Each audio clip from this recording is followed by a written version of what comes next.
9 दिसंबर 2019 देश के गृह मंत्री अमित शाह संसद को संबोधित कर रहे थे। एक नया कानून बनाया गया था, नाम नागरिकता संशोधन अधिनियम 2019। इस नाम से आप परिचित होंगे, नहीं होंगे तो इसी कानून के दूसरे नाम CAA से जरूर परिचित होंगे। गृह मंत्री अमित शाह ने इधर संसद में CAA का ऐलान किया, दूसरी तरफ पूरे देश में इसका विरोध शुरू हो गया। CAA को लेकर जितना विवाद हुआ उतना ही रहस्य भी इकट्ठा हुआ। सरकार कानून बना चुकी थी लेकिन इसे लागू नहीं किया गया पूरे 4 सालों तक। अब खबर आ रही है कि CAA को लेकर सरकार जल्द ही एक बड़ा फैसला लेने वाली है। न्यूज़ एजेंसी PTI ने एक वरिष्ठ अधिकारी के हवाले से बताया कि लोकसभा चुनाव से पहले सरकार CAA के नियमों को अधिसूचित यानी नोटिफाई कर देगी।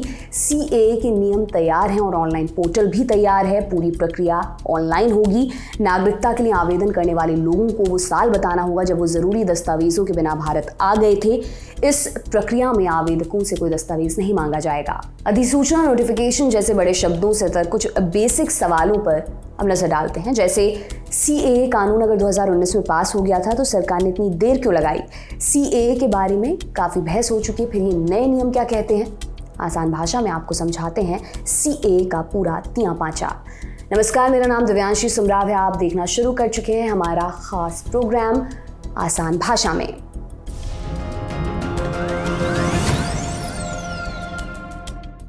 शुरुआत एक बयान से करते हैं। PTI के अनुसार एक वरिष्ठ अधिकारी ने कहा है, हम जल्द ही CAA के नियम जारी करने जा रहे हैं। नियम जारी होने के बाद कानून लागू किया जा सकता है और पात्र लोगों को भारतीय नागरिकता दी जा सकती है। पिछले सालों में चली बहस से आप CAA के बारे में काफी कुछ जानते होंगे, एक बार उसको भी रिवाइज कर लेते हैं। क्या कहता है CAA 2019 कानून?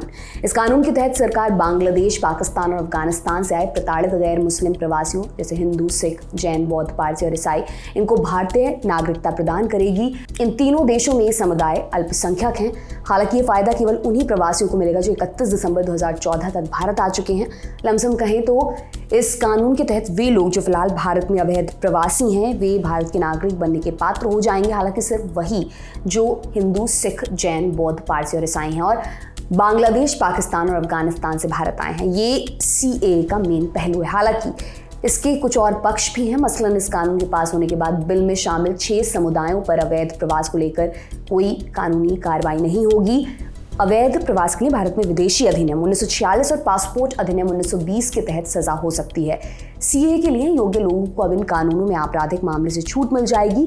इस बिल का एक प्रावधान विदेश में रह रहे भारतीय नागरिकों के बारे में भी है। इस कानून के लागू होने के बाद अगर कोई OCI कार्ड धारक भारत सरकार के किसी कानून का उल्लंघन करता है तो उसका विदेशी भारतीय नागरिक होने का दर्जा खत्म किया जा सकेगा। OCI कार्ड उन लोगों को दिया जाता है जिन्होंने किसी अन्य देश की नागरिकता ले रखी है पर मूल रूप से वो लोग भारतीय हैं। OCI एक तरह से भारत में जीवन भर रहने, काम करने और सभी तरह के आर्थिक लेन देन करने की सुविधा देता है। साथ ही OCI धारक व्यक्ति जब चाहे बिना वीजा के भारत आ सकता है। OCI कार्ड जीवन भर के लिए मान्य होता है। आपको फिर से बता दें कि ये कानून दिसंबर 2019 में संसद से पास हुआ था और इसे बाद में राष्ट्रपति की मंजूरी भी मिल गई थी। CAA के पास होने के बाद जैसा कि आपको याद होगा काफी विरोध भी हुआ था।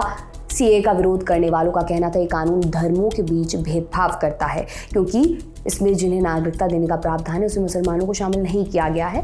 इस मामले में कई लोगों ने इसे संविधान की भावना के खिलाफ बताया और ये मामला कोर्ट भी गया।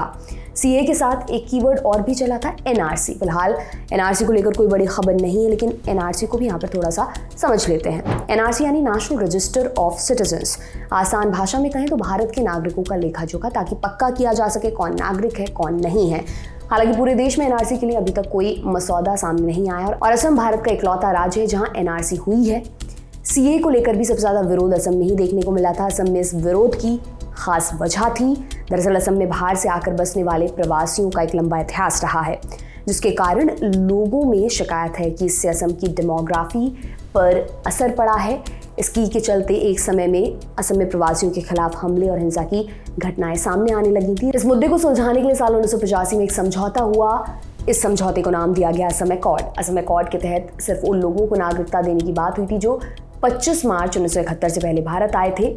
जब CAA की बात हुई तो असम में इस बात का विरोध हुआ क्योंकि CAA के तहत 31 दिसंबर 2014 आखिरी कट ऑफ तारीख थी। सरकार ने हालांकि इस मामले में भरोसा जताया कि किसी के साथ भी अन्याय नहीं होगा और CAA का उद्देश्य नागरिकता छीनना नहीं बल्कि देना है। बहरहाल ये थी CAA की पुरानी कहानी। अब जान लेते हैं, अगर ये कानून 2019 में पास हो गया था तो अब तक लागू क्यों नहीं हुआ। पक्के तौर पर नहीं कहा जा सकता, लेकिन कुछ अनुमान है। मसलन 2019 के बाद कोविड का दौर शुरू हुआ, साथ ही इस कानून को लेकर भारी विरोध भी देखने को मिला। सरकार कहती रही कि जल्द ही सीए लागू होगा। लागू होने में अड़चन क्या है? अड़चन ये है कि जब भी कोई नया कानून पास होता है तो उसके बाद सरकार को उसके नियम भी जारी करने होते हैं। मसलन कैसे, क्या, कब होगा, क्या प्रक्रिया होगी, कहाँ होगी, लोगों को क्या करना होगा, दस्तावेज कौन से जरूरी होंगे आदि। नियम जारी करने के लिए सरकार के पास 6 महीने का वक्त होता है। कानून के नियम राष्ट्रपति से मंजूरी मिलने के 6 महीने के भीतर तैयार होने चाहिए। अगर ऐसा नहीं होता तो सरकार को लोकसभा और राज्यसभा में से जुड़ी प्रक्रिया को आगे बढ़ाने की अनुमति लेनी होती है। सीए के मामले में ये काम गृह मंत्रालय का है और वो 2020 से लेकर अगस्त 2023 तक 8 बार एक्सटेंशन ले चुका है। नियम जारी करने में हो रही देरी के चलते सरकार सीए लागू नहीं कर पा रही थी। अब जैसी खबरें हैं, सरकार जल्द ही ये नियम शायद जारी कर देगी। ऐसा होने की स्थिति में नियम क्या होंगे वो सब भी हम आपको समझाएंगे आसान भाषा में। फिलहाल आज के लिए इतना ही। तमाम जानकारी आपके लिए लेकर आए थे हमारे साथी मानस। देखते रहिए दी लल्लन टॉप। बहुत बहुत शुक्रिया।